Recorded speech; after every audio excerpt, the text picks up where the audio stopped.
शांति। आज है 28 नवंबर, शिव बाबा की साकार मूर्ति।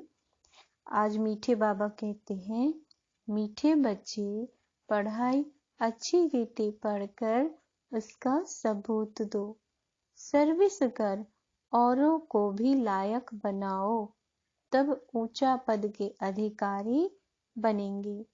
प्रश्न है, इस बेहद के स्कूल में वाह किन्हों की होती है?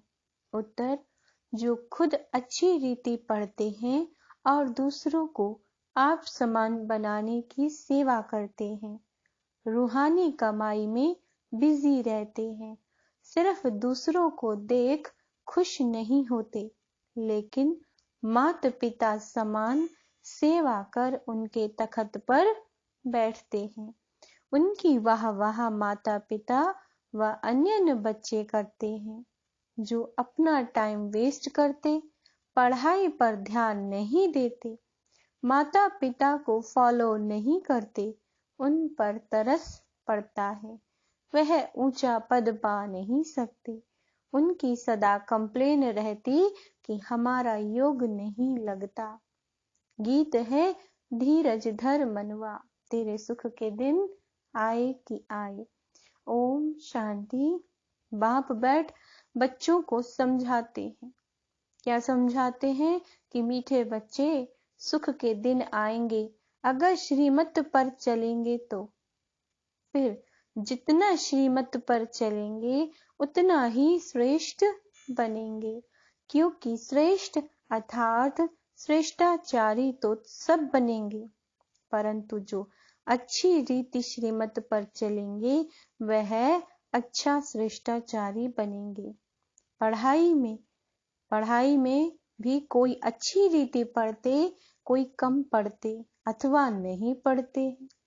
ना पढ़ने वालों को बुरा माना जाता है। यह पढ़ाई भी कोई अच्छी रीति पढ़ते तो औरों को पढ़ाने लायक भी बनते हैं। कोई तो ध्यान ही नहीं देते। बाबा कहते, यह भी बच्चे समझते हैं कि अगर हम कोई भी विधि अच्छी रीति पढ़ेंगे तो ऐसा ही लायक बनेंगे, नहीं तो ना लायक बनेंगे। लायक को जरूर अच्छा दर्जा मिलेगा। तुम अभी सुखधाम के लिए पढ़ते हो, फिर उसमें भी नंबरवार मर्तबे हैं। मनुष्य मर्तबे के लिए कितना माथा मारते हैं। वह है अल्पकाल का सुख, कागविष्टा समान सुख। यह तो अथाह सुख है। बाबा कहते, जो बच्चे श्रीमत पर चलेंगे वही अथाह सुख पा सकेंगे और वह ब्राह्मण कुल में भी अपना नाम निकलेंगे। बाप का बच्चों को फरमान है। बाबा बच्चों को क्या फरमान कर रहे हैं? सर्विस कर औरों को भी ऊंची ते ऊंचा पद दिलाओ, तो तुम्हारा भी पद ऊंचा हो जाएगा। अच्छी रीति पढ़कर फिर बाप को सबूत देना है। बाबा, हमने इतनों को बाबा का परिचय दिया। प्रदर्शनी में भी पहले बाप का परिचय देते हो। परिचय देकर फिर लिखवा लो। समझाना बहुत सहज है। बाप दो होते हैं, लौकिक और पारलौकिक। लौकिक से हद का वर्षा मिलता है, जिसको कागविष्टा समान सुख कहा जाता है। बेहद का बाप बेहद का सुख देते, स्वर्ग का मालिक बनाते हैं। तो बच्चों को सर्विस कर आप समान बनाना। बाप को सिर्फ याद नहीं करना, लेकिन उन जैसी सर्विस भी करना है। श्री कृष्ण अथवा किसी को भी याद करना, उनके गुण धारण न करना, वह क्या काम के? उनसे फल कुछ नहीं मिलता। बाबा कहते, श्री कृष्ण अथवा किसी को भी याद करना, उनके गुण धारण न करना, वह क्या काम का? उनके फल कुछ नहीं मिलता। भक्ति मार्ग में भी देवताओं को याद करते करते नीचे उतरते आए हैं। अब मम्मा बाबा भी सदगति करने की सर्विस में लगे हुए हैं। जो माँ बाप मौखिक सर्विस करते हैं वही सच्चे माँ बाप के बच्चे हैं, नहीं तो कच्चे कहा जाता है। बाप भी खुश तब हूँ जब देखें कि मेरे लाडले बच्चे मेरे समान सर्विस करते हैं। लौकिक रीति में भी जो बच्चे अच्छी रीति पढ़ते हैं वह माँ बाप के दिल पर चढ़ते हैं। अच्छी कमाई करते हैं, यह भी तुमको रूहानी कमाई करनी है। सिर्फ दूसरों को देख खुश नहीं होना, पढ़ाई पढ़कर और पढ़ाकर ऊंचा पद पाना है। तब माँ बाप अन्य बच्चे उनकी वाह वाह करेंगे। बाबा कहते यह बेहद का स्कूल है, हजारों यहाँ पढ़ते हैं। जो अच्छी रीति नहीं पढ़ते वह खुद भी समझते होंगे कि हमारा योग पूरा नहीं लगता। वह बच्चे बाप के दिल पर चढ़ नहीं सकते। बच्चे बने हैं तो माँ बाप पालना तो करते हैं ना। फिर भी बाप समझाते हैं माता पिता और अन्य बच्चों को फॉलो करो। सर्विस तो बहुत करनी है। वह सोशल वर्कर करोड़ों की अंदाज में होंगे। तुमको रूहानी सोशल वर्कर बनना है। अगर ज्ञान है तो, नहीं तो समझेंगे पूरा ज्ञान नहीं है। ज्ञान के बदले अज्ञान जायज़ी है, जिस कारण पद भ्रष्ट हो जाएगा, उच्च पद पा नहीं सकेंगे। बाप को तरस पड़ता है। हर पढ़ाई में पुरुषार्थ जरूर चाहिए।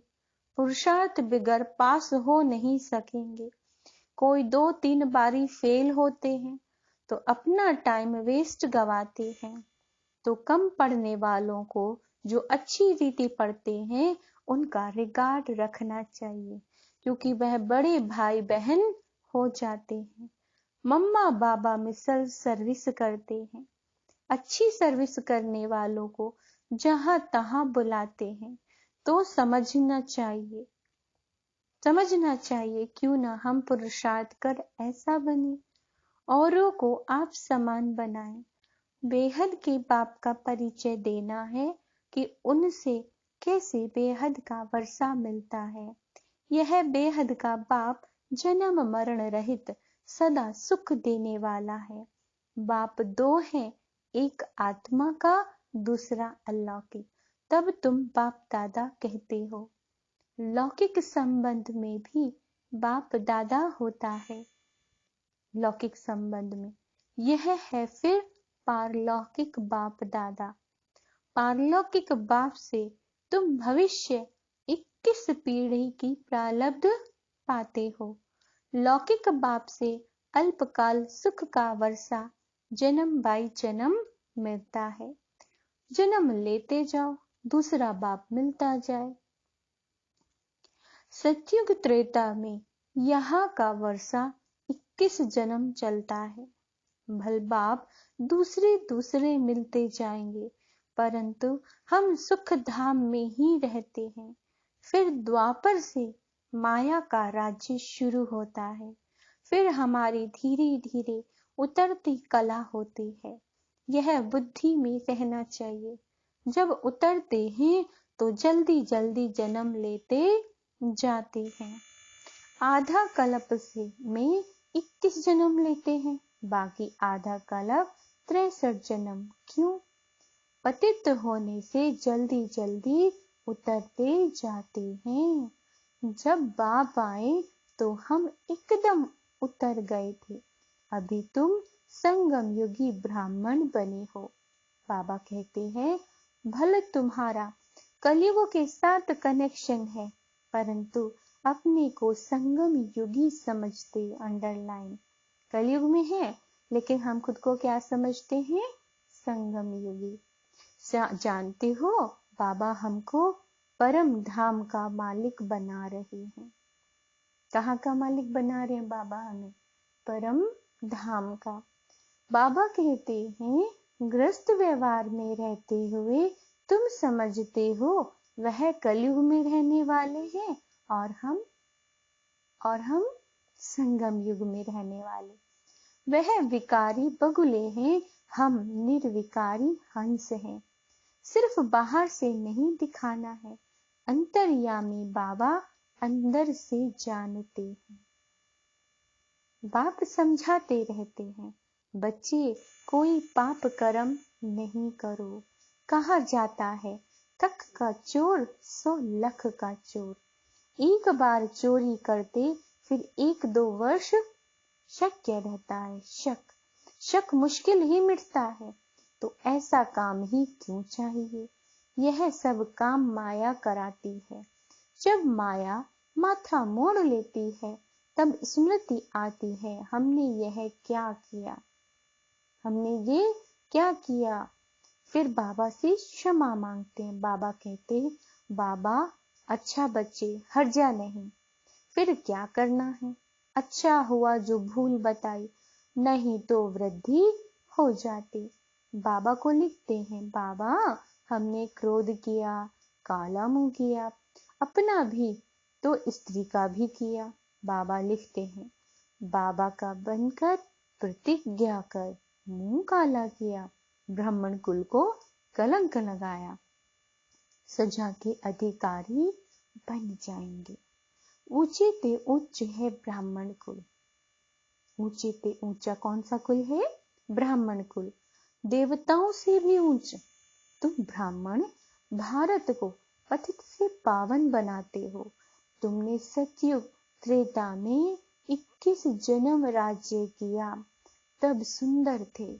फिर 63 जन्म काम चिता पर बैठ क्या हो गए? काले हो गए। बाबा कहते, सागर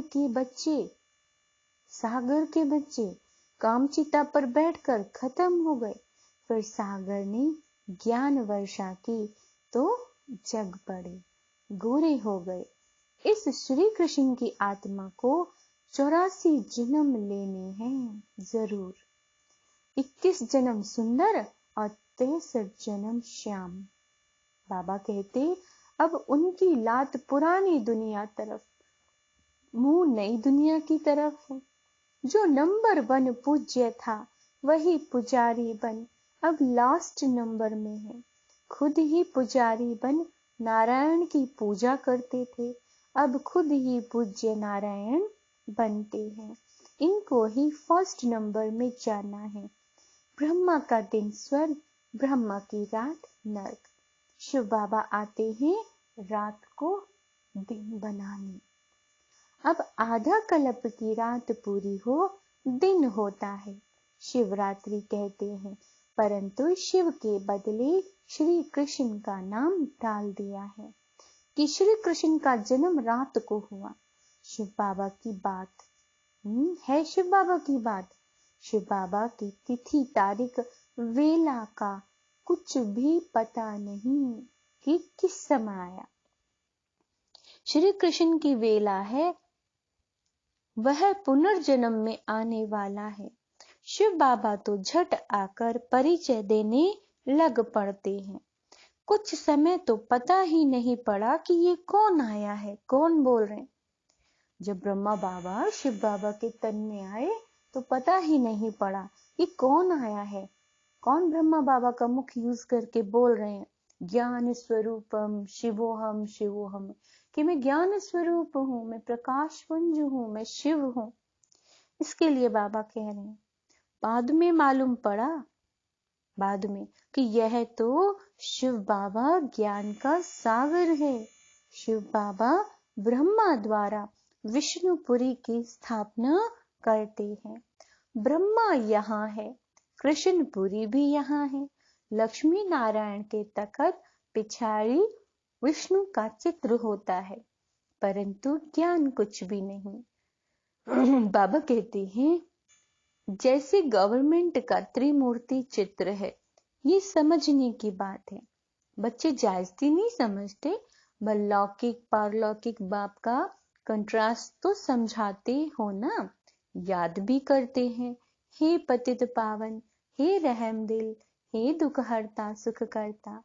सतयुग में कोई याद नहीं करते। किसको याद नहीं करते सब? शिव बाबा को। बाप यहाँ ही सब मनोकामना पूरी कर देते हैं। सतयुग में तुमको इतना अथाह धन मिलता है जो वहां माथा मारने की दरकार नहीं। तुमको श्रीमत पर चलना चाहिए। जो नहीं चलते गोया निर्धन के हैं, उनको कहा जाता है बगुला। तो हंसों को बगुले के साथ भी रहना पड़ता है। क्या कहा बाबा ने? तो हंस जो होते हैं उन्हें बगुलों के साथ भी रहना पड़ता है। गृहस्थ व्यवहार में तो रहना ही है। इसलिए रिपोर्ट आती है, भाई झगड़ा करता है, फलाना झगड़ा करता है। दुनिया में झगड़ा ही बाबा कहते हैं झगड़ा है। पवित्रता पर भी झगड़ा चलता है। खान पान की परहेज रखनी होती है तो बहुतों के लिए मुसीबत हो जाती है। बाप कितना समझाते हैं, याद में रहकर भोजन खाओ, याद में रहकर भोजन खाओ। डायरेक्शन अमल में नहीं लाते, प्रैक्टिस करनी चाहिए। जी बाबा, तुम हो पतित दुनिया को पावन बनाने वाली शक्तियां, है ना। बाबा ने कौन कौन सी इंस्ट्रक्शन दी है? भोजन को बाबा की याद में खाना है, खान पान बहुत शुद्ध रखनी है, और बाबा ने कहा इसकी प्रैक्टिस करनी है। और बाबा ने अभी हमें क्या बोला कि तुम हो पतित दुनिया को पावन बनाने वाली शक्तियां। बाबा कहते हैं मीठे बच्चे, याद से पाप भस्म हो जाते हैं। मेहनत है बहुत, इसलिए कोटों में कोई निकलता है। पुरुषार्थ करते भी फेल हो जाते हैं। आश्चर्यवत बाबा का बनंती, बाबा बाबा कहंती, फिर भी श्रीमत पर नहीं चलते तो गिरंती भागंती। माया खींचती है तो बाप को फारकती दे देते हैं। कल्प पहले जो हुआ वही रिपीट होना है। बाबा कहते कल्प पहले जो हुआ वही रिपीट होना है। इसमें मेहनत चाहिए। जो श्रीमत पर चलते वही धारणा कर सकते।